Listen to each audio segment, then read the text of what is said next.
Money making money making money. Come on, you gotta tell me, how is this even possible? It's easy. 1, you take your money and you put it in this secret spot. 2, you let that money grow with compound interest. 3, then you find a place for that money to go where it can work for you. 4, and then every Wednesday at 1 p.m. Eastern, you join me for a wealth webinar. I'll do it. It's free. Plus, if you join me now, you'll get my free ebook that teaches you to get all the money back for every car you buy, drive, and own. So take advantage of this opportunity and I'll see you there. Hey, are you ready to take control of your financial future? Welcome to Private Money Club.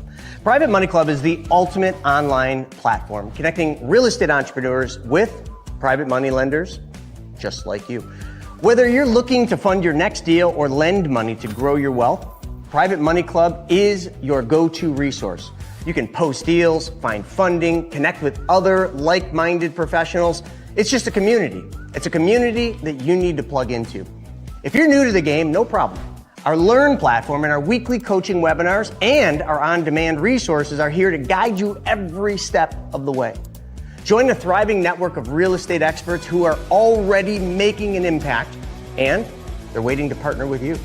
So Private Money Club gives you the tools, the training, the connections, and everything you need to achieve your financial goals.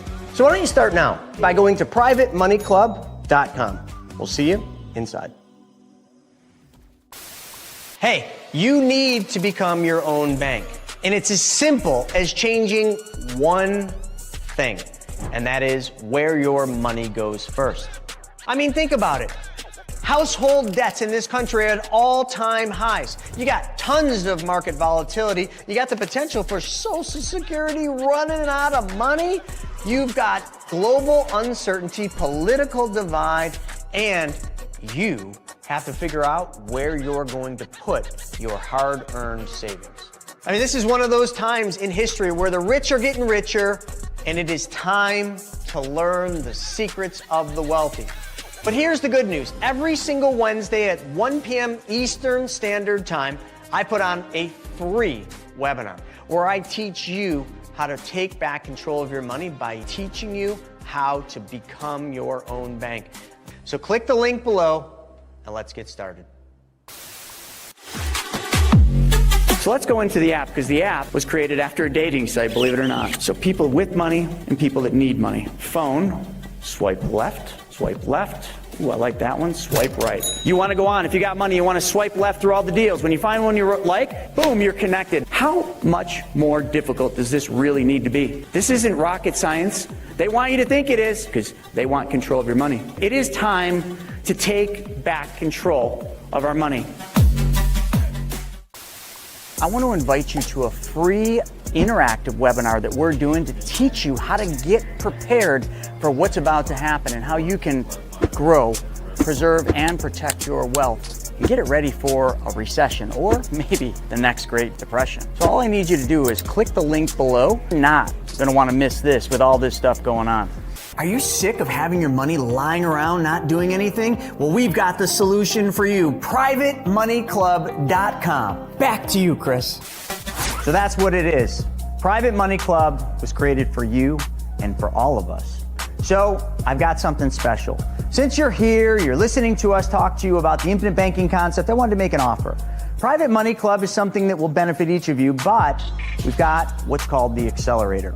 The Private Money Club Accelerator is a coaching program that takes together the knowledge that you'll need to be your own bank and puts it together with the opportunities in Private Money Club so that now you learn and apply the knowledge. Check it out. We got a very special offer for you to be part of the next Accelerator coaching program and get you into Private Money Club so your money starts working for you.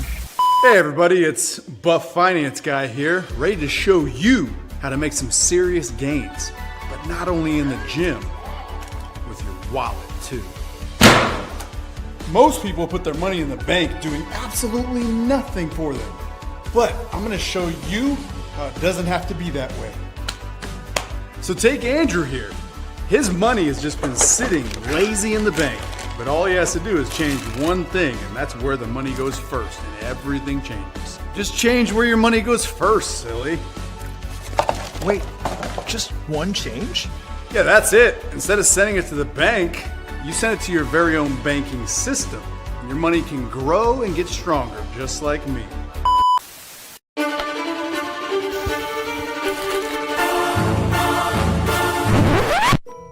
It's time for Money School TV.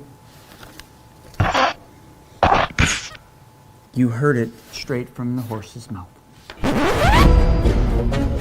He's been on the fence to come to PMC Money Tank. I'm telling you right now, you're missing out on a treat. This is the ultimate watering hole for lenders and borrowers. If you've got decent deals, you'll find the funding for it. The networking here has been fantastic. Absolutely phenomenal. Tremendously beneficial. Oh my gosh, so many people to network with. First day, I probably met 5 or 6 people. They show me ideas, I show them ideas. We're actually on stage about 20 minutes ago, and since then, I've already had about 20 people reach out. There are several people that I probably will be doing business with. I have like 15 private lenders ready to fund my deals.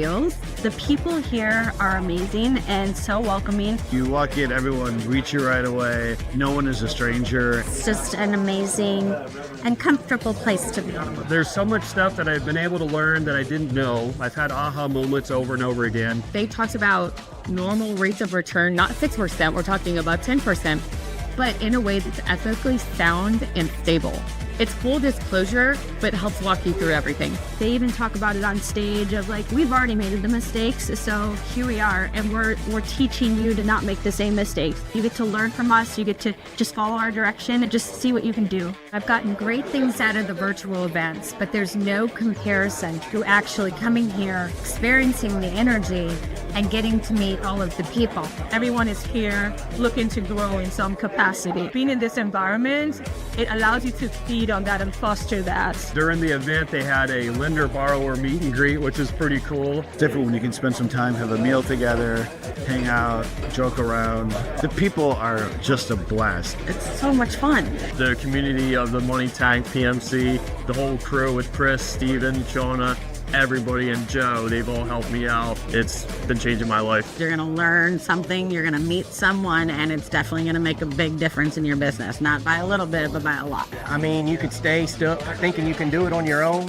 There's a lot of people that I talk to with their issue, and then they come here, and I talk to them a year later, and they've grown so much just by coming to this event. Started at $15,000 in credit card debt. As of today, I have $550,000 out in private lending. That's what this teaches you. I tell people all the time, you have to get in the room to be around the like-minded people. Go. It's worth it. Just come. Do it for yourself. Do it for your business. Take action. You got to do it. Come to the event. You don't want to miss it. Well, the biggest thing I hope that people get is something that they can actually apply in their lives. You know, that's the biggest thing for any of these events that we want. We want people to leave here not just riled up, not just excited, but actually going out and doing something that'll put them in a better financial situation, help their family. And for the speakers, my goal is that they go out and they impact the audience and bring something the audience never had exposure to that allows them to then fill in that piece that they're looking for. I'm going to be talking about more lease options. I'm going to be talking about equity shares. I'm going to be talking about a bunch of fun stuff today. Because again, I'm not here to teach about how to do those deals. I'm here to teach about how to invest in those deals. Filled with individuals that are like-minded, that are at the top of their craft, they're at the top of their game. And for anybody that's an attendee, it's just a mind-blowing experience. It's almost going to be hard to speak anywhere else but here because it was such a great experience. I felt like, I don't know. It was amazing. Nothing less than amazing, literally. At the PMC Money Tank event, which is an epic event that we're putting together that does one thing and one thing only. Makes everybody money. It brings people with money together with people that need money. It's like a peanut butter and jelly sandwich. You just smash them together and everybody wins.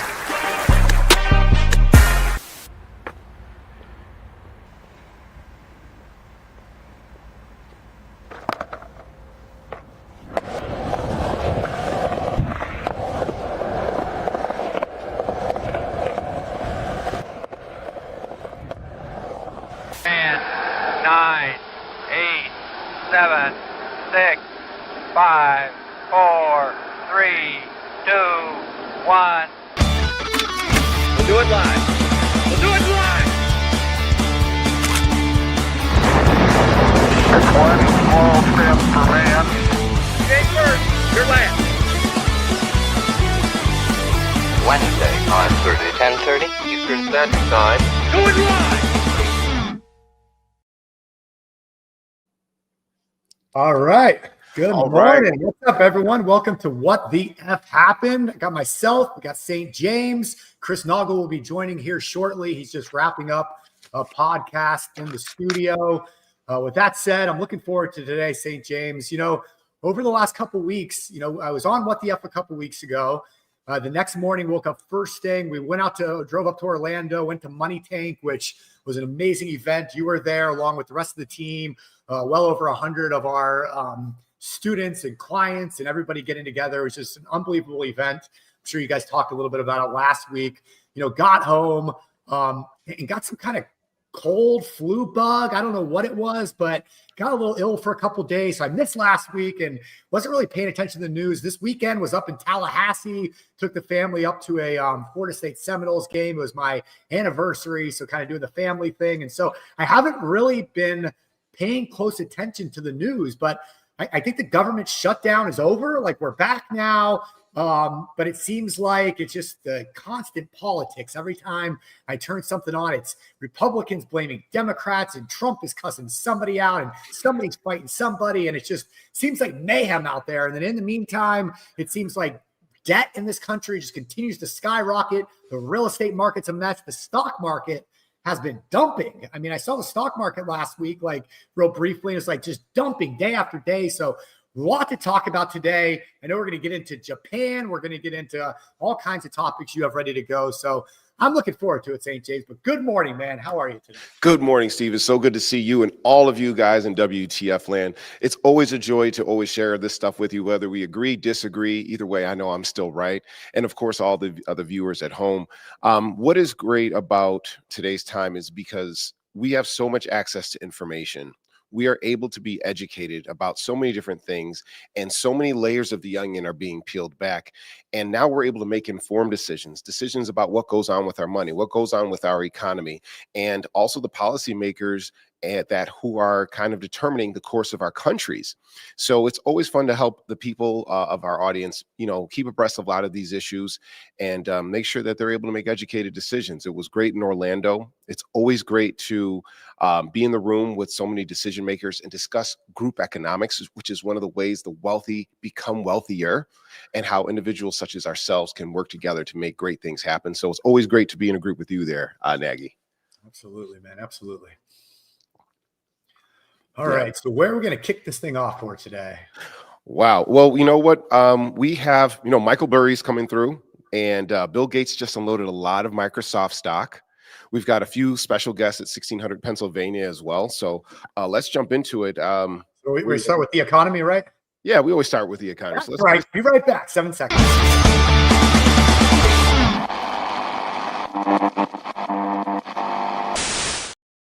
Oh, it's so good to see you too, Rob. It's good to see you too. What do we got here, Steve? All right, I'm going to pull up our list of topics here. And by the way, guys, if you all have heard of any topics, anything you'd like us to discuss, throw it over in the comment box. Shoot us an email or a text message during the week. We'll get it on the show. We'll debate it out. We'll talk about it. I know there's always so much going on.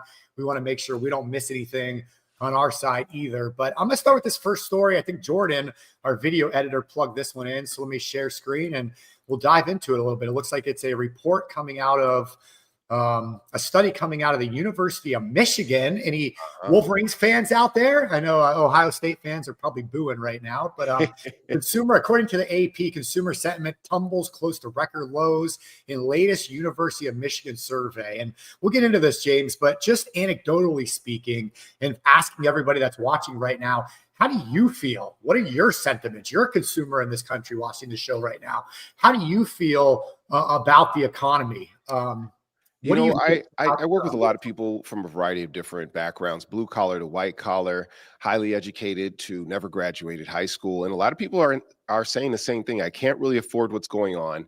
There's such a permeation of negative information about how much unaffordability there is in the United States right now, and how we've tried to elect officials to be able to turn some of this around and change the course direction of America.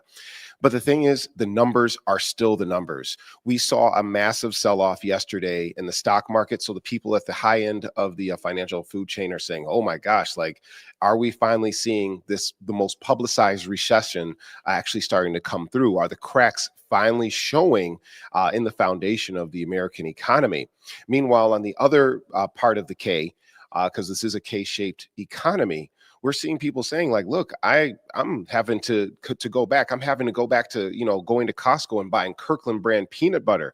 I'm going back to having to make these purchases and really cut back on things. Let's take a consideration of this.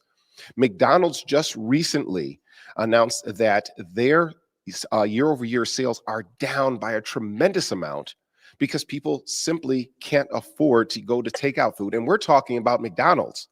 So imagine how that spreads across the whole diaspora of fast food restaurants and traditional restaurants, which is generally one of the barometers that people use to check the economy. How do we feel? In my opinion, the economy feels like they are really in a slow cooker. We're seeing some things starting to boil over, and I think that we're going to see the echo effect in that January, February, where certain things are going to be finally announced. What about you, Steve? Yeah, man. I mean, speaking of fast food, I don't eat a lot of fast food. When I was up in Tallahassee, though, I did grab a Whataburger breakfast sandwich, and man, let me tell you, those things are unbelievable. And I know Whataburger. Oh, Whataburger, man. yeah. I know your boy Donald Trump loves McDonald's, so he probably doesn't love that this is happening to McDonald's. Their sales are slow, so maybe he'll go in and buy up a bunch of Big Macs and stimulate McDonald's market. But nonetheless, according to the AP, let me just read this article real fast that coming out of the University of Michigan. So according to that, consumer sentiment dropped to a 3-year low and close to the lowest point ever recorded by the University of Michigan 1 month into the government shutdown. This article was from about 2 weeks ago. So, but things don't really change just because of the government opening. So with pessimism over personal finances and anticipated business conditions weighing on Americans, the November survey showed the index of consumer sentiment at 50.4, down a startling 6.2% from last month, and it plunged nearly 30% from a year ago. Economists were caught off guard. Those polls had expected a slight month-to-month increase for a reading of 54.2. Obviously, it fell a lot more than that. With the federal government shutdown dragging for over a month, consumers are now expressing worries about potential negative consequences for the economy, and I don't think that's changed. So it seems to be what everybody's feeling. We talk due to our business, we talk to a lot of people all across the country from all walks of life, from people that are in heavy debt that are looking to use the infinite banking concept, becoming their own bank to take back control of their money so they can pay off their debt in a smarter way, a more efficient way while building wealth. So we talk to a lot of people that are struggling with debt right now that are telling us that similar stuff. We also talk to very wealthy business owners, very wealthy people that are looking to protect and preserve their wealth right now. They know the economy is changing. They know their potential market crash, that things are changing. So they're looking to protect. So we talk to a lot of wealthy people also, but they're very concerned. So it seems like, James, we're coming from both sides of the spectrum right now, both sides of that fence, so to say. Absolutely. And it's what I like most about this is that at least people are taking action. They're not just sticking their heads into the sand. They're not just saying, oh, if I just, when I close my eyes and open them again, this will all be over.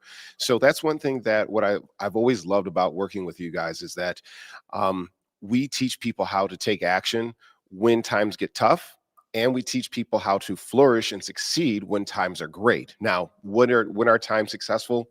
Who knows? I mean, I remember even during, COVID times when money was all over the place, people still were saying, this is it, everything is all done. And we look back in reflection of that and say, wow, there was a lot of money that was going on. A lot of people started businesses right around that particular time. So what is the right move for you? Definitely reach out and talk to us about it. Also determine what are your needs? Now is a great time to go over what is my budget? How much am I going to allocate? Am I going to take advantage of a potential bear market? Are we going to be able to take advantage of a potential crypto winter? I know that a lot of you guys do like cryptocurrency, and we saw this is for the first year in a very long time that something like Bitcoin, which was at one point expected to move completely outside of the stock market, is moving lock and chain with the stock market and is right now down about 20%. We're seeing a 5% off of the all-time highs of gold. So is this just a little course correction, or are we seeing, again, the moves that are happening within the market? And I when I see studies like this, Nagy, I always ask myself, well, number one, did these surveys ask anybody that I know or in my circle And the answer is overwhelmingly no. I mean, obviously, they can only survey so many people, but we do use this as a social marker for, consumer sentiment and the ethos of society. And again, when we don't know where our economic outlook is going, obviously the economics of the United States is all over the place. It's going to lead to a high level of uncertainty. And we have to be cognizant of that, not just of what the numbers say, but also what is the human sentiment? What is the human aspect about this? Because, everybody's got a plan. Everybody works logical until something illogical happens. And that's what we have to be very, very reflective of. Yeah, I mean, the sentiment is backed by the numbers too. And, as we move into, a new market cycle, possibly whatever's happening, there's some things you can definitely do. I mean, you mentioned it, James, start budgeting, but paying off debt would be a big one. If you have debt right now, you got to get out of that debt before these changes happen. If you're leveraged on good debt, let's say you have HELOCs going, you have investment out there, maybe it's a good time to start getting some of that money back in and getting it back into cash positions so you can take advantage when prices come down in the various markets. But ABC News just came out with this quick little 1-minute segment I'm going to play, but this kind of just shows the numbers behind that sentiment that people are feeling right now. And it says Americans' household debt levels, including mortgages, car loans, credit cards, and student loans, are now at a new record high. And one thing, James, I'm going to play this video, but I am actively working on putting together a program for our BYOB Money School students, a step-by-step program to start paying off debt, so we can actually take you by your hand and show you exactly how to do this in the most efficient way. So I'm super excited for that because it's greatly needed in this country right now. So let me play this quick little video from ABC and we'll move on here. Some of these numbers are pretty staggering, showing Americans are carrying more debt than ever before. A new report from the New York Fed says total household debt reached a record $18.6 trillion from July through September. And here's how that all breaks down. The biggest chunk of debt, $13 trillion, comes from mortgages, which is not surprising given how expensive it is to buy a home. Auto loans and student loans are next at about $1.7 trillion. Then you got credit card debt at $1.2 trillion. All of those are record highs. And when you look at credit cards, part of what's going on is that more people are using cards instead of cash to make purchases. Overall, consumer spending is up. That's good for the economy. What's not so good is that people are paying higher prices and higher interest rates, and lower income households and younger Americans under the age of 39 are simply falling behind on their payments. The typical borrower carries a balance of about $6,500 on their card. Today's average interest rate of 20%, if you only make minimum payments, you'll end up owing more than $10,000 in interest on that debt over 25 years. Just money fleeing into somebody else's financial world. And that is why becoming your own banker and understanding how to control your money is so important, and why we do what we do every single day. But it's interesting, I mean, to see just record levels. And the one thing we'll talk about here in a minute is inflation. Inflation is not letting up, James, which is not helping. No, not at all. Inflation is still going up. And I want to actually just bring it back to that ABC video. He's throwing out a lot of numbers, but numbers without reference is a way to kind of mislead. So for those of you who believe ABC is fake news, it's almost fake news in this particular sense, because what is the year over year? What is the delta? What is the change? I believe the Wall Street term is, what is the beta? What is the leverage on that?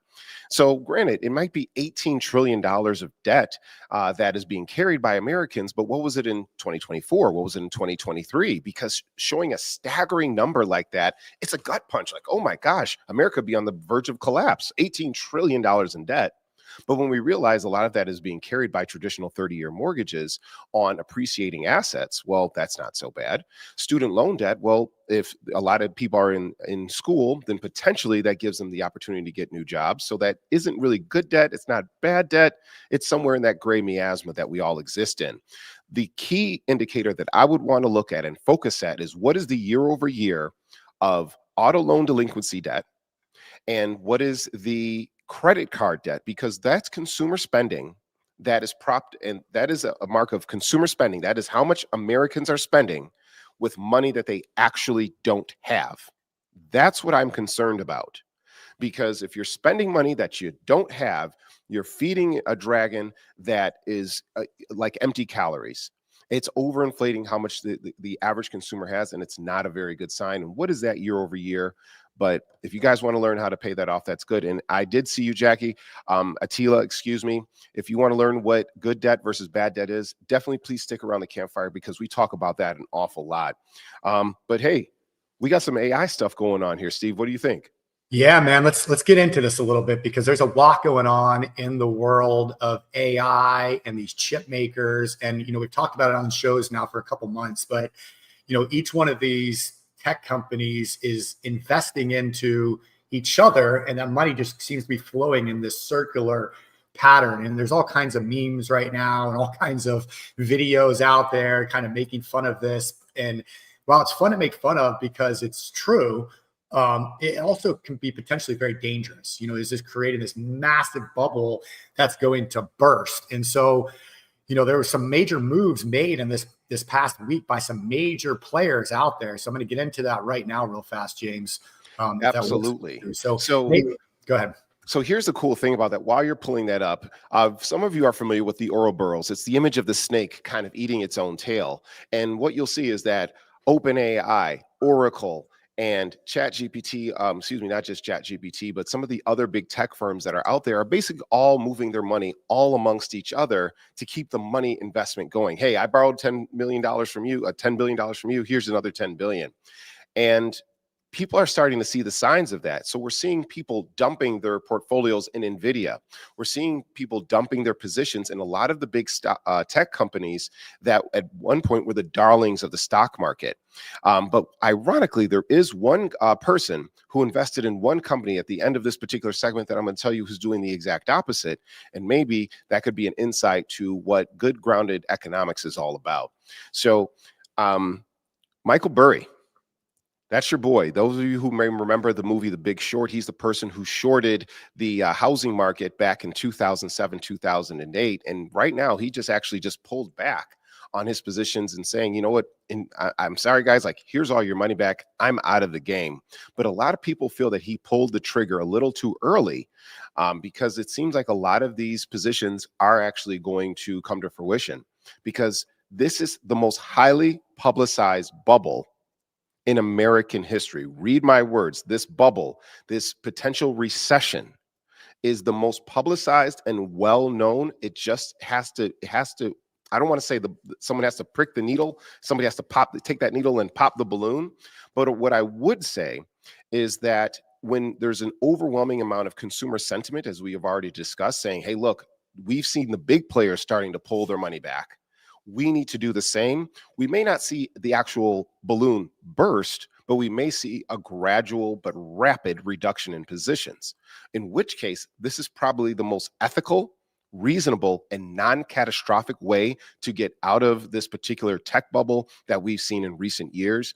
And I dare even say a soft landing, because I don't care what you tell me about the Fed and the reduction and increase in interest rates. We control an overwhelming amount of power, especially now as retail investors are at some of the highest levels in the stock market, basically of all time. What do we got here, Nagy? Yeah, man. I mean, so let's take a look at what's coming out. So this is from an ex-economist. He says the great exodus, Silicon Valley's legends just fled AI's $3.5 trillion house of cards. The smartest money in history, opinion here, but smartest money in history just executed the largest coordinated retreat from a single technology and financial markets. What they discover will redefine civilization, maybe a little hyperbole, but the numbers don't lie. Peter Thiel. So Peter Thiel, famously known as one of the co-founders of PayPal, very smart financial mind. You know, we talk a lot about money and control. And so we always discuss what's called a self-directed retirement accounts. And I'm not going to get into that right now. We do have a 3-day virtual money school training coming back for 2026. Can't wait. January 30th, January 31st, and February 1st. So be on the lookout to get your tickets to that virtual event. But when it comes to self-directed retirement investing, Peter Thiel is one of the most famous stories because he took something like a few $100,000. He invested into PayPal when it first started. He ended up selling for something like a couple billion. I forget the exact numbers. I can pull it up, but he made something like $1 billion, and he did it in a Roth IRA. So Peter Thiel famously made over $1 billion completely tax-free, which is unreal. But that's the power of understanding how these vehicles work, which is why we teach what we teach. But nonetheless, Peter Thiel deleted. He sold 537,000 shares of NVIDIA, every single one. The man who turned 500,000 into 1.7 billion. Oh, there it was. Okay, and that was with the Roth. Predicted the 2000 crash also now runs from AI hardware, while his own company Palantir rides AI euphoria. That contradiction is the signal. Michael Burry, famously known as the Big Short, he's the one who called all the credit swaps during the last collapse in 2008. Michael Burry deployed 1.1 billion shorting NVIDIA and Palantir, then announced fund closure. So these numbers actually aren't right, James. But Michael Burry, he basically invested 9.2 million in shorts. Okay. Is that what it was? Okay. In shorts, and he's completely shorting the market, and basically has the potential to make like $1 billion if this happens. Ray Dalio, another person we talk about quite often, Ray Dalio cut NVIDIA by 64%. SoftBank, which is a big global bank, sold $5.83 billion of NVIDIA to fund its open AI positions. So these major players are just cashing out right now of these AI tech stocks. Yeah, SoftBank is a little bit of an interesting case because Masimoto, unfortunately, I can't pronounce his name. I will learn it in the future, guys. He's an interesting person. He took a huge hit recently in terms of losses with SoftBank. He lost a lot with the WeWork, which a lot of people obviously is an epic failure in terms of investment, but he's came back, and now he can either do NVIDIA or he can do OpenAI, but he can't do both. So basically, he sold his beach house so that he could buy the chalet in Denver. And that's why SoftBank's a little bit different, because they are a VC fund, so to speak. So they help out a lot of startups and have famously invested in a lot of great startups over in the past. But still, we're seeing a consolidation. Also, famously, is your boy Bill Gates, Wild Bill, through the Bill and Melinda Gates Fund. He actually sold off over $62 million worth of stock in Microsoft, which I found quite interesting. And this was news that just happened within the past 12 hours, if memory serves. But he has been scaling back a lot of his positions as well. Yeah, hey, James, 17 million Microsoft shares worth $8.7 billion. Oh, see, my numbers were way off. I knew that it was a lot, but I didn't know it was that much. So I apologize to you guys. And thank you, Nagy, for saying that. Anytime I make a mistake, please bring that up.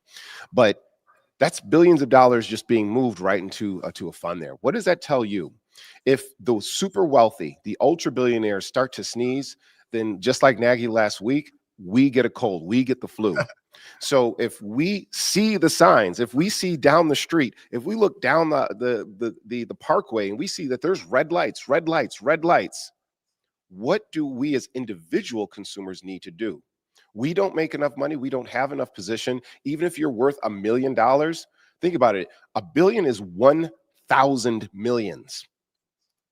And Bill Gates just sold off how many billions in Microsoft stock? 17 million shares worth 8.7. 17 million. So think about that as an order of magnitude. Here's another one too, James. Warren Buffett just sold 74% of Berkshire's stake in Apple and has piled more than $4 billion. Well, it's kind of, that's just crazy. Oh, and as a side note, this is the ADD kicking in. Tim Cook is going to be getting replaced potentially by next year. That's your little fun fact of the day. But I will tell you this: we've famously been talking about how Warren Buffett is one of the best investors of our generation, and even though he's been sitting on over $300 billion worth of cash reserves because he simply couldn't find a particular company to invest in that was at a good rate, one of the companies that he did actually put money into is Google. You see, Google has the entire ecosystem. You don't just buy a search engine. You also buy Chrome. You also buy Chromebooks. You also buy Gemini AI. And we know that the industry is moving towards AI at an exponential level. So ChatGPT is exactly what Google's exactly what ChatGPT wants to grow up and be. Basically, an entire ecosystem. Hey, if the AI of Google, if Gemini doesn't work out, remember at first they named it Bard, and then all of a sudden they changed it over to Gemini, and Gemini was way cooler. Well, ChatGPT wants to be the same thing, but if AI doesn't work for Google, they could say, hey, let's just sell off some cloud computing. Let's just go ahead and spin off Gemini, make it flounder and lose on its own. And another very, very key thing about Google is that it won its antitrust case. So I feel that that investment that Sundar Pichai actually put towards helping out the East Wing of the White House, donating $1 million to the administration's campaign, that may have paid off, because now they are no longer under investigation for being in a monopoly, and which is why we're seeing somebody like Warren Buffett actually migrate some of the funds and investment in there. I don't know if the two are related. Maybe I'm getting off on in a bit of a rabbit hole, but still, Google seems to be a very strong bet. And I think out of all the FANG stocks, the magnificent 9, 10, 11, however many there are right now, it is the only one that's actually reporting solid growth, but that may change today. We'll see. Yeah, one thing you brought up, James, is just the astronomical numbers that we talk about. And you hear people rail against billionaires and stuff sometimes, like Elon Musk. If he had all this money, and I saw this the other day, and it just kind of made me think. So this guy says Elon Musk's personal wealth could solve world hunger twice, provide access to clean water for everyone on Earth twice, vaccinate all children, reforest the Amazon. Don't tell me billionaires are good for society. And you hear that a lot, and you start to think, this guy has billions of dollars, and I know it's not all liquid, and a lot of it's tied up in stocks and things of that nature, but he's a very wealthy person. But then you do look at put that in perspective. Total global government spending last year is approximately $42 trillion. Elon's net worth is about 1% of that. And they're just saying, if Elon's net worth could solve these problems, why haven't the world's governments actually did solve them with all that money? And, it always brings up that good debate to me, though. Is it, should we have people in this world that are worth that much money? Should they be restricted? Should the money be taken from them? It's a good debate. But it makes you wonder when you start seeing these astronomical numbers out there, Yeah, exactly. I mean, the debate about should the wealthy be able to keep their ultra wealth is a gray area that's thicker than London pea soup. And the thing is that if we say that, hey, all these people that are way up here, we got to have some of their money, what is to stop the powers that be from taking money from the people at the very bottom as well? It opens up a virtual Pandora's box. And it says, what if, like, if they could do this to you over here, then we could do this to you over here. And then, as a lot of people will say, a lot of these billionaires, a lot of these ultra wealthy will just leave everything else behind and say, hey, we're going somewhere else that is going to be more allowing for our ultra wealth to actually flourish. We see that right now in the United Arab Emirates and a lot of these places that are actively recruiting lots of millionaires and billionaires to come over there. As a matter of fact, we see that with golden visas of Portugal, Spain. The United States actually has one as well, where, hey, if you're wealthy enough, come over here because we have good financial policy. And there is a degree of understanding that, yes, people with high levels of wealth do generate revenue. The question is that how much of that revenue is consolidated at the top versus how much is actually dispersed over the entire company. As an example, and this is not my claim for socialism, I know I really don't think we need to get into that, but this is just an example. Take from it what you will. But in some countries, you are not allowed to make more than a certain multiple as a CEO of the lowest person in your particular company. So for instance, if a CEO makes $10 million a year, then that means that the person who is licking the stamps in the mailroom has to make at minimum, at least we'll say 1/10 of what they make. And forgive me if my numbers are a bit off or if this data is a bit dated, but that is a big question right there. I don't think that the argument is that there shouldn't be millionaires and billionaires. There's been millionaires and billionaires since basically forever, since we've had kings, all right, since we've had any type of hierarchy and structure. The question is how many of them are virtuous versus how many of them are greedy, disastrous bastards who are only concerned about themselves. I think that's the real question that we need to ask ourselves. Absolutely. So I want to change the topics here, James. Are you a Bitcoin? Are you a crypto guy? You know what? I used to actually teach a crypto class back in, I think 2016. It was like one of the first crypto crashes. And you know what? It was a huge lesson in investing. What about yourself? I know you like your precious metals there. Yeah, I'm not, I have not invested in Bitcoin and cryptos for the long term. I played it up and down for a little while. I haven't touched it in quite some time.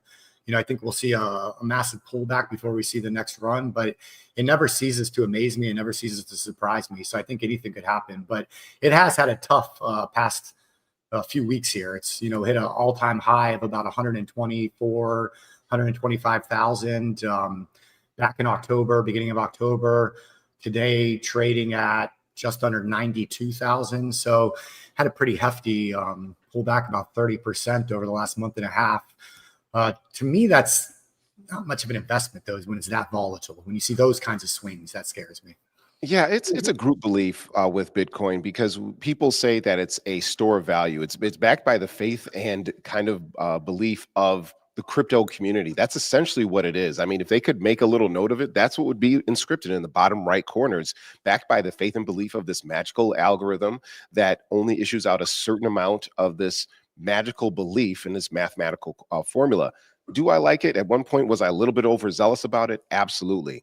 And yeah, we recently saw all-time highs. The ATH, $120,000. Oh my gosh, cancel Christmas. We're moving to Vegas. Like, it's going to be amazing. But then, just like the Karate Kid Part 1, somebody swept the leg out of from that sucker, and now it's trading at $90,000. And I think that we're seeing that people are saying that, hey, look, we don't know where the economy is headed. We don't have an economics and jobs report because of the government shutdown. So when we have a ship that is in a storm with no navigator, people are going to pull back to the most safest havens that they know. And this is almost a virtual stress test for what Bitcoin is, what has Bitcoin going on here. Now, if I'm not mistaken, either Blackstone or BlackRock actually just dumped a huge position of their Bitcoin holdings, which can then influence the markets, because when somebody sees a signal that over $500 million has been basically liquidated into the Bitcoin market, well, people are going to follow suit. Again, they're looking down the road. They're seeing that a major semi truck is getting on the off ramp. So guess what? A lot of people are going to follow. So it's going to follow that consumer sentiment. Again, if you're familiar with the stock market, you're familiar with a term called beta. It's basically the leverage. It's basically how strong something can move. So if you if something moves at $1, then Bitcoin can move at like $20 in terms of movement. And that's one of the things that makes Bitcoin such a volatile thing. When consumer confidence is super high, people have lots of money, you're going to see that eventually reflected in Bitcoin at an exponential level. When consumer sentiment begins to fall and starts to retract, and people who are non-believers of Bitcoin as a safe haven for money starts to say, hey, look, it's scary out here, they're also going to pull back. And I did see, I believe, Morgan, you brought up a lot of the stable coins. There is a tinfoil hat theory. I wish I brought my tinfoil hat with me today.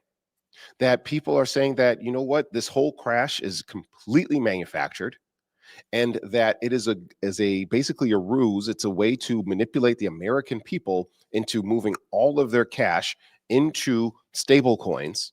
And that's why we're seeing companies such as JP Morgan. We're seeing other companies, I can't even name them. So I think the state of Texas tried to develop one as well. These stable coins, so that now, don't worry, this is a completely safe haven for your capital. And really now they have even a stronger way to trace every single dollar, dime, and red cent, even though they don't make those anymore, that you spend for the rest of your life. And frankly, that scares the bejesus out of me. Yeah, and speaking of things that kind of scare you, let's get into mortgages here, because there's been a lot of talk about these mortgages here lately. So first off, where we're at currently, the mortgage rates hit highest level in a month, pushing loan demand down 5%. This is as of today, this morning. The average contract interest rate for 30-year fixed mortgages with conforming loan, $806,000 or less, increased last week to 6.37%. The overall average loan size across both purchase and refinance apps fell to its lowest level since August of this year, so a couple months ago. Applications for a mortgage to purchase a home fell 2% for the week. So looks like rates are up a little bit. So mortgage demand is down a little bit. The market just seems to continue chugging along. But this is where these talks of these 50-year mortgages are coming in. Have you seen this, St. James? You know what? I got to applaud this administration. At least say something. Don't just stand idly by. Hey, we've got this idea. What do you guys think? Yeah. So according to this, Trump administration is evaluating portable mortgages. Exactly. What that means for homeowners. What is a portable mortgage? It's when you Sure. sell your house and buy a new place, but you keep your old home loan. If you've locked in a low mortgage rate and want to move, imagine the low rate mortgage moving with you. The big question about portable mortgages is, are they too good to be true? Oh my goodness. So Nagy, These used to be called something different. what does England and Canada have in common when it comes to mortgages? They both have portable mortgages. That basically means if you bought a house back in COVID and your interest rate was 2.53%, well, now you can transfer the balance of that amount that is still owed on your mortgage and apply that to a new home. What does that mean? It opens up a whole bunch of new inventory. Now, if you're a first-time homeowner, it means you're still getting the new rates that are out there, and it doesn't look like rates are going to change anytime soon. But at least it gives you a chance to get into some inventory, and hopefully that will actually drop home prices to a more reasonable level that people want. Now, I can't speak for all people because trust me, if you're leveraged on your home, you want your house value to stay up. If you're a first-time homeowner, you're looking to downsize and retain as much of your capital as possible, you want house prices to go down. So let's exercise a bit of empathy within that. Now, again, with these mortgages, again, you have I'm just going to use basic numbers here. For those of you who don't know, Steve, I hope you don't mind. Let's say that you have a house that is $100,000. I don't know where it is. And you bought it at 4.5%. It is now appreciated up to $150,000. And you're now looking to go into a $300,000 house. Well, you can take that $50,000 of equity that is now going to be your down payment. The remainder of your original loan, let's say that you've paid off, let's say $80,000 worth of that loan. And now you, not $80,000, $20,000 of that loan, and you still have $80,000 left. Now what happens is you transfer that $80,000 balance into your new $300,000 property, less the $50,000 that you put down as a deposit. So now you finance the remainder, the outstanding amount, as at the new interest rate, which could be 6, 7, whatever current interest rates are at right now. So it is a great way for people to say, you know what, I'm going to be able to use the equity that's within my home. It's a great way to have an interest rate that sometimes are blended together. So they will say like, okay, you have your loan, your mortgage at 4.5%. The current interest rates are at 6. We're going to put you at 5.5 or 5.25, which in the mortgage game is a very big number because it's not going to be an exact meeting in the middle. It usually gets knocked up just a little bit. And guys, unfortunately, I haven't memorized it super clearly, but it's what England and Canada have been doing for years. And what's ironic is that even some Canadians and some Britons actually don't know that it exists either. So I feel that this is a great idea. Whoever came up with the idea in the administration, it needs to be exercised immediately. I feel that this is a solution, one of the medicines that we can do to save the economy from going completely belly up and also allow a lot of first-time homeowners to get into their first home. Yeah, I mean, back in the day, there was assumable mortgages, which are a little bit different, but, you could assign a mortgage and can keep it going. And then I think it was in the 80s is when they passed a law which enforced the due on sale clause, which started getting added to the mortgages. And what stops us these days from assigning mortgages and doing all that, other people still do it as an investment strategy. But nonetheless, they're floating that idea of these portable mortgages. I think it's a great idea. I don't know how in reality it works. I don't think the banks will ever actually let it happen because the banks would lose. The other thing that they're floating out there right now is 50-year mortgages. Yeah. This article saying they could be a big winner with millennials. I think it's a terrible idea, but do you want to talk on these for a minute, James? Absolutely. So we have 15-year mortgages. We have 30-year mortgages. And now they're proposing the idea for 50-year mortgages. Well, somebody broke it down, and let's just say that your mortgage is going to be at $5,600 a month. That'll get knocked down to $5,300. The difference was so minimal, it was ridiculous. And if the goal is to be basically mortgage free, going into your retirement, you're not looking to buy any additional assets. You're just looking to ride off into the sunset, which a lot of people are looking to do. Well, then the 50-year mortgage is absolutely terrible. Imagine going into a mortgage at 30 and then you're not able to pay off your house till you're 80. Well, everybody sells their house every 7 years, so you'll be just fine. Fuck out of here. What are you talking about? Because that means you haven't even put a dent. You haven't even put a scratch. You haven't even gotten through the clear coat of paying down any principal into your property. How the devil does that make sense? You know who loves this? Real estate agents.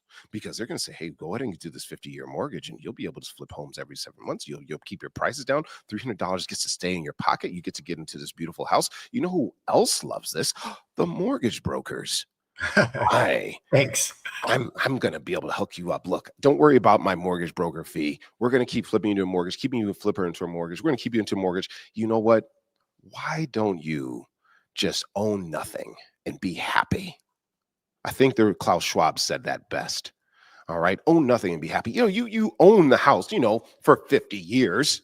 People are going to be like, I don't want grandma's house. Grandma just passed. I don't want her house. She's still got 25 years left on the mortgage. I don't want to take that over. Oh, well, we'll sell it off. Well, guess what? Sorry. No equity in the property. You get nothing, sir. Good day. How the hell does that make sense?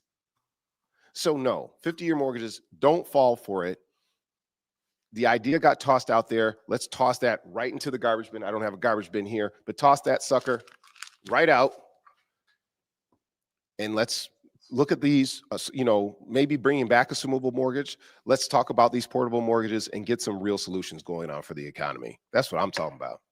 I love it, man. Good stuff. Quick commercial break. Be right back in 60 seconds. Hey, are you ready to take control of your financial future? Welcome to Private Money Club.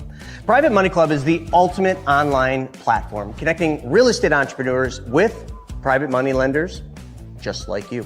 Whether you're looking to fund your next deal or lend money to grow your wealth, Private Money Club is your go-to resource. You can post deals, find funding, connect with other like-minded professionals. It's just a community. It's a community that you need to plug into. If you're new to the game, no problem. Our Learn platform and our weekly coaching webinars and our on-demand resources are here to guide you every step of the way. Join a thriving network of real estate experts who are already making an impact, and they're waiting to partner with you.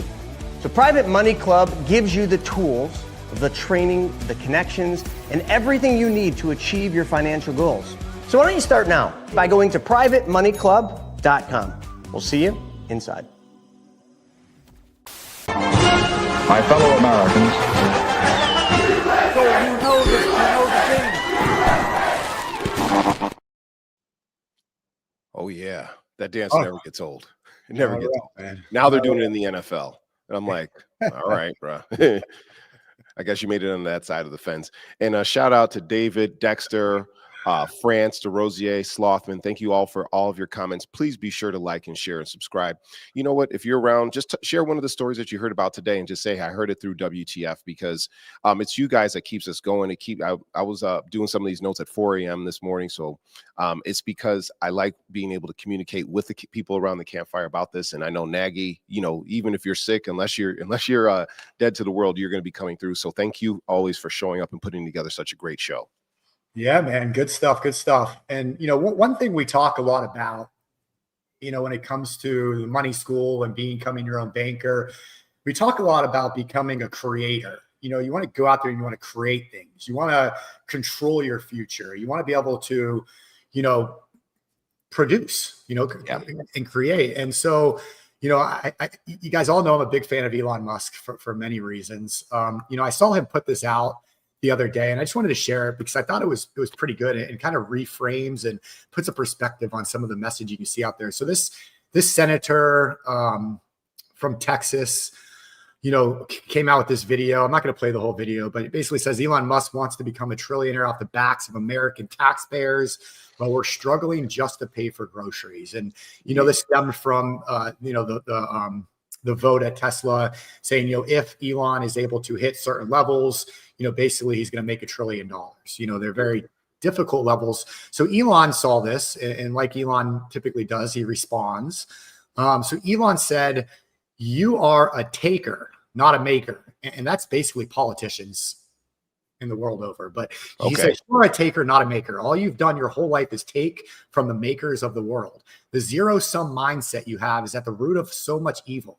Once you realize that civilization is not zero-sum and that it is about making far more than one consumes, then it becomes obvious that the path to prosperity for all is just let the makers make. Regarding Tesla, the reality is that I have been given nothing. However, if I lead Tesla to become the most valuable company in the world by far, and it stays that way for 5 years, shareholders voted to award me 12% of what is built. Anyone who wants to come along for the ride can buy Tesla stock. If Tesla merely becomes a $1.999 trillion company, I get nothing. This is a great deal for shareholders, which is why they voted so overwhelmingly to approve this, for which I am immensely grateful. And they did so by a margin far more than you won your political seat. So to me, I think that's a great response. His PR department and communications department did a wonderful job, because we both know Elon did not say that at all. He was like, oh, I just really like to advance human society. And I really want to just, make a really good car. So it'll be great. Please put down something that will make me sound smarter. So I was on the fence about this. I vacillated and waffled on this a bit. And it's an all or nothing deal. It's a big bet. And if you're on the Elon train, then you're going to love this. And you have every right to love it. Okay, this is America. You get a free choice. You buy some Tesla stock. You watch him ride it to the moon, both formatively and informatively. And cool. It just seems absurd to some people. It's like, somebody's really going to have, $1 trillion. That's the mental image that we get from this. $1 trillion. We can't even fathom what $1 trillion is. If we were to see it in a room or in a mountain, it's like you see a mountain from far away, but then you get really close and you're like, holy frig, this thing is huge. $1 trillion is a lot, a frig ton of capital, because we know that a lot of it will be sitting in stock. But here's the thing.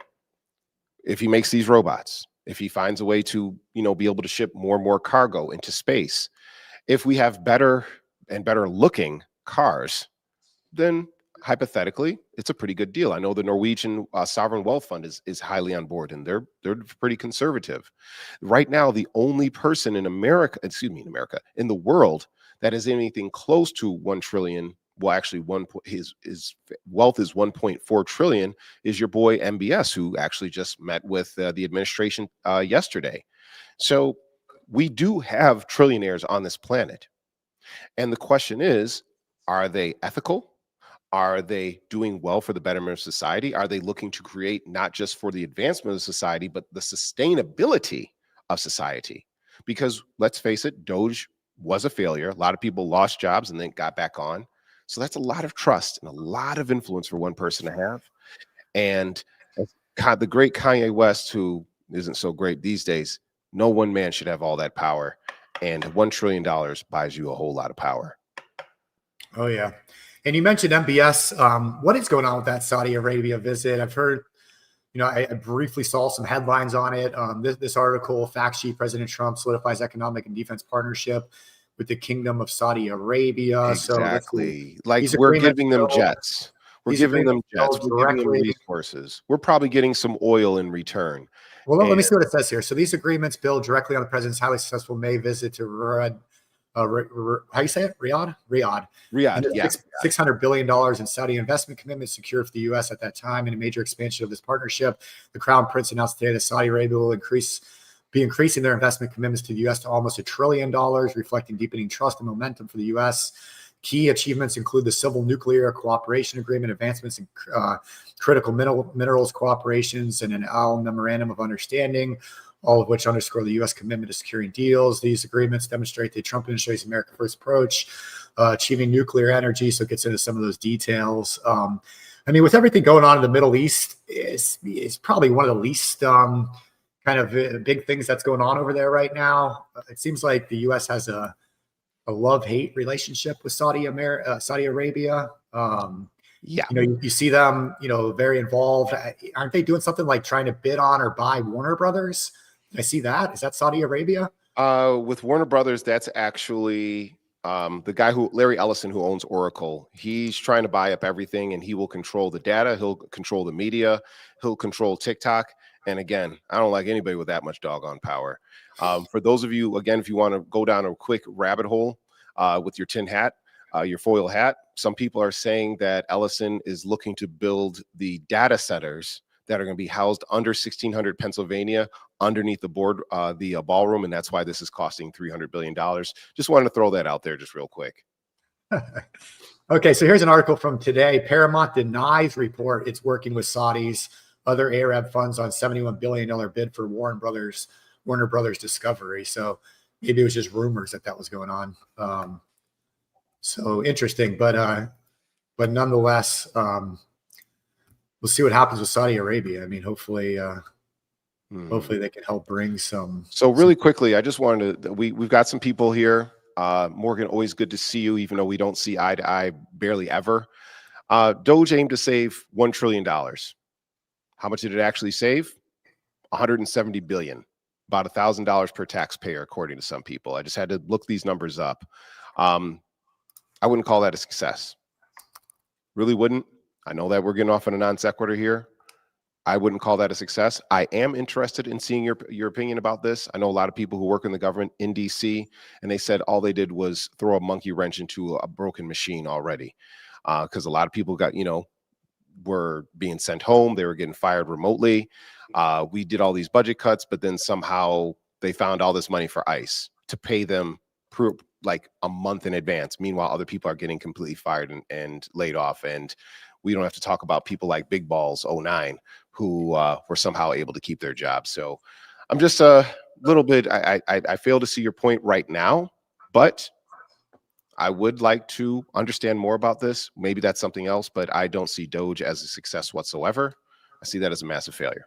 Well, according to this government website, estimated savings of $214 billion.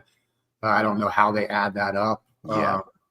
If you look at spend, I guess where the money's spent, workforce. So you can go to the site and kind of scroll through these numbers and check it out. I mean, to me, success, failure, I don't know. I think it's good to open up the eyes of people and have some transparency on what is going on and maybe start to discover some different things like fraud. I mean, I don't know, but to me, it never hurts to start digging into some of these. Absolutely, Steve. I'm with you on that. That's what's up. So thank you for bringing that up. And I'm glad you guys feel that Doge was a success. I don't agree. And in terms of getting back to on point here with old MBS, the guy basically. Let's get into the world news, James, right? The world? Yeah. Well, I mean, let's look at it. What the world? Money making money. Come on. You got to tell me, how is this even possible? It's easy. 1, take your money and you put it in this secret spot. 2, you let that money grow with compound interest. 3, then you find a place for that money to go where it can work for you. 4, and then every Wednesday at 1 p.m. Eastern, you join me for a wealth webinar. I'll do it. It's free. Plus, if you join me now, you'll get my free ebook that teaches you to get all the money back for every car you buy, drive, and own. So take advantage of this opportunity, and I'll see you there.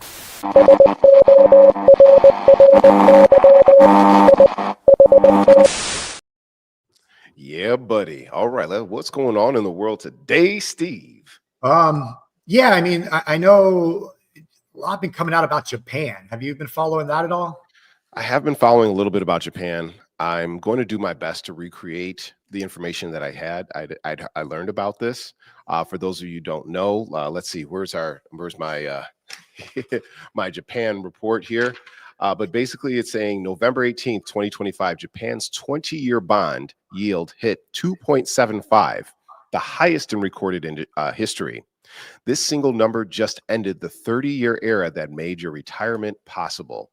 So a few things for those who don't know about Japan. Japan is one of America's largest debt holders. It's basically the Cayman Islands, Japan, and I think Luxembourg are some of the largest holders of United States debt. And just to kind of go a little bit into another little rabbit hole here, the Cayman Islands, let's say that their gross GDP is like $2 billion. It holds over $300 billion or, $400 billion worth of U.S. debt. So, and the Cayman Islands is also known as the shell capital of the world. So is the U.S. basically buying its own debt through shell companies in the Cayman Islands? I don't know. But let's get back to Japan. I actually believe that these are virtuous amounts of debt that they own in the U.S. But also they're saying that they may be devaluing their currency on purpose, so that if and when a global recession hits, they become the safe haven to kind of go to, because they still have, even though they do have a lot of debt, they also have a huge amount of gross domestic output.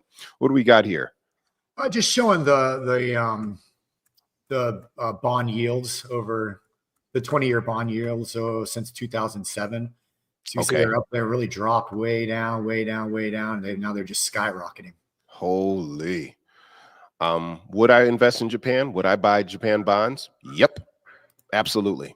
I believe in Japan. I know that they're going through a population crisis right now, but we also know that they don't really see them moving too aggressively.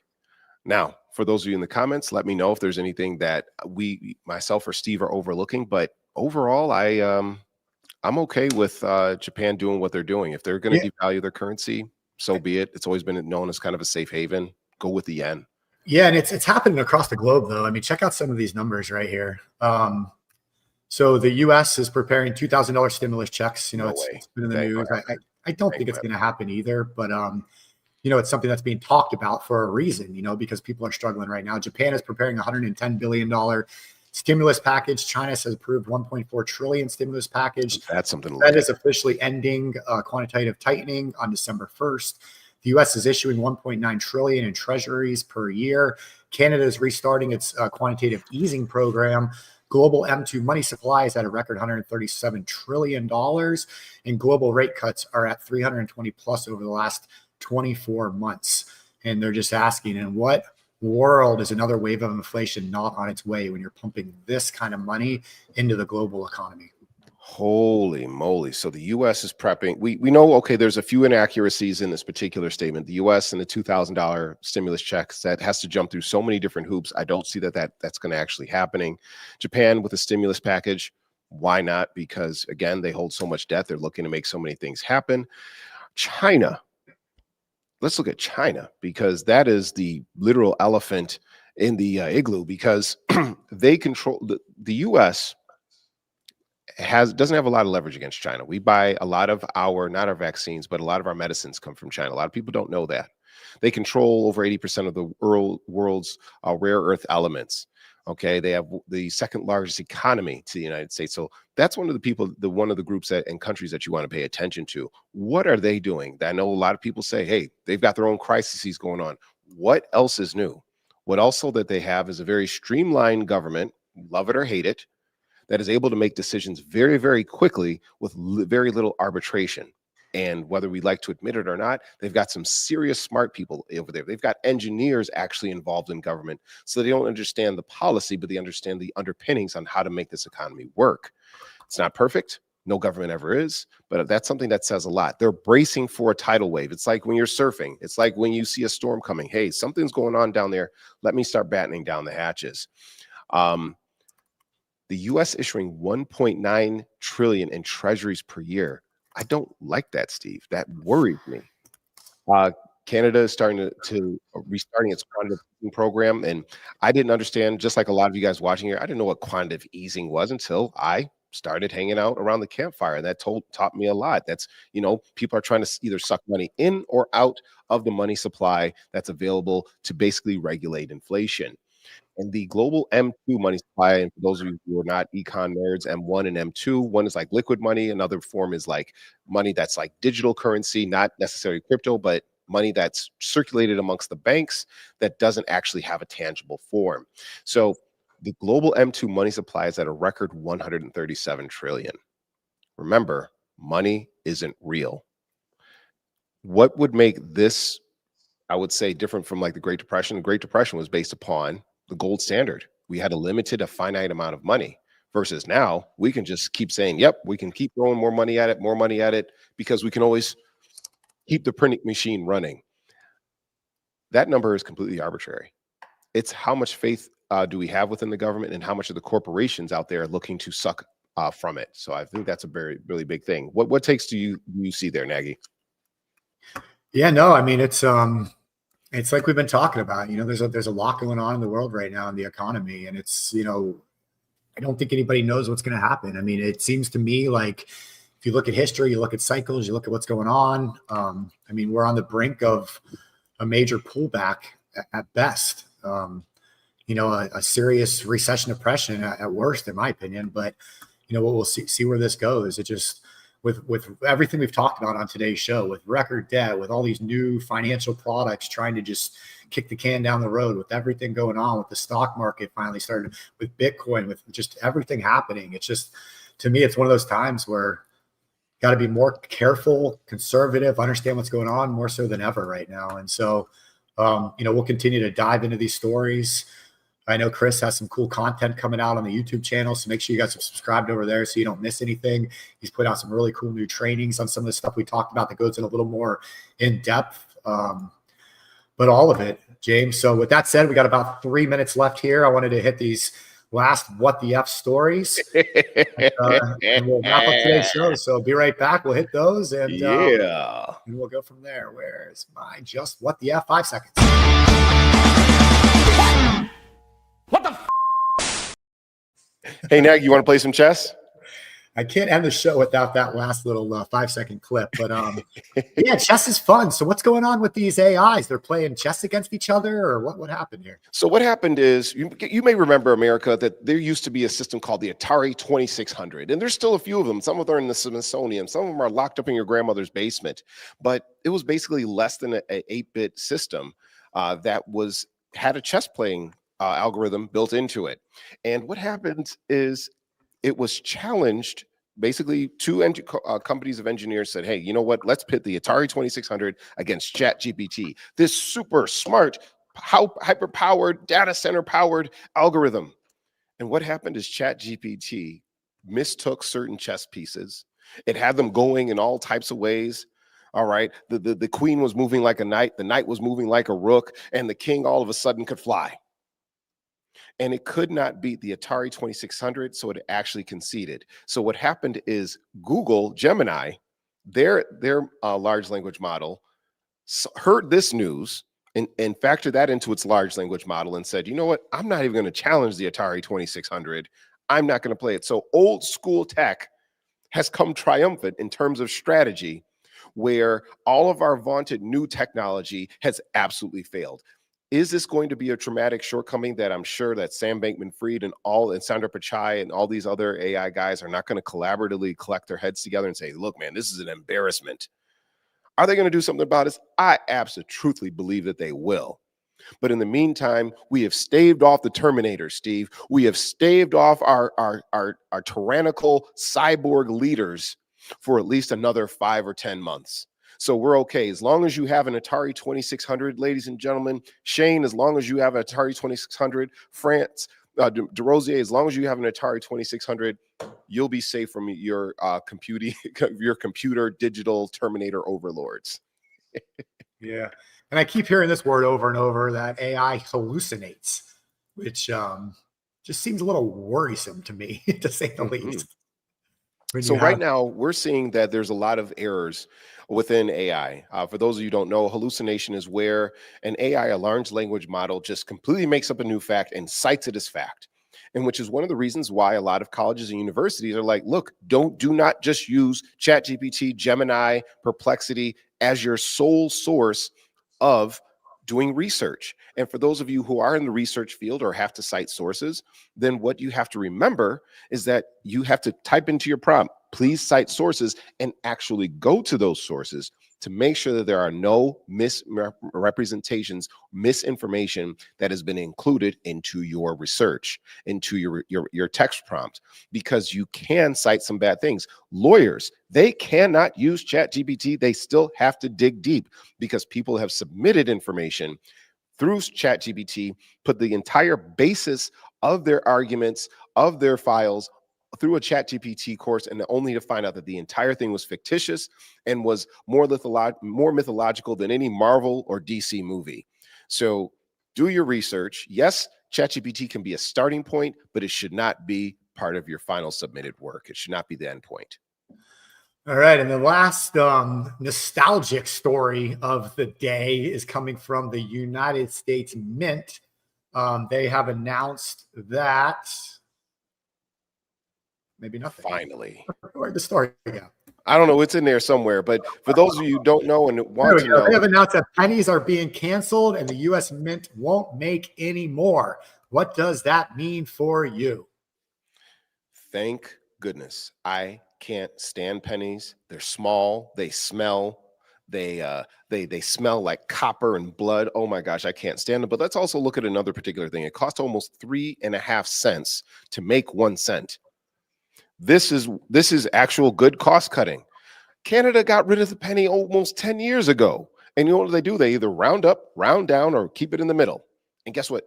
It was so inconsequential, nobody even noticed.